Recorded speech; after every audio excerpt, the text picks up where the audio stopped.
పరిశుద్ధమైన దేవుని గురించి ఒక మనిషి పూర్తిగా విన్న తర్వాత, బైబిల్లో ఉన్న వాక్యాలన్నిటినీ విన్న తర్వాత ఆ మనిషి తన జీవితాన్ని మార్చుకోవడం చాలా ముఖ్యమైనదండి.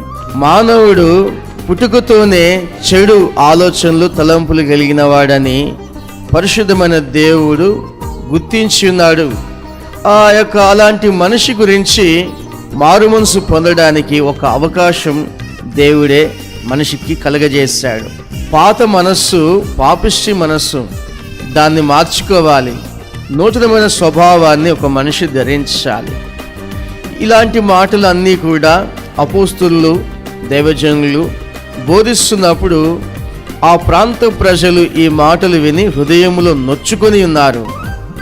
నొచ్చుకోవడము సాధారణమే. సత్యం విన్నప్పుడు ప్రతి ఒక్కరికి నొప్పి అనేది కలుగుతుంది.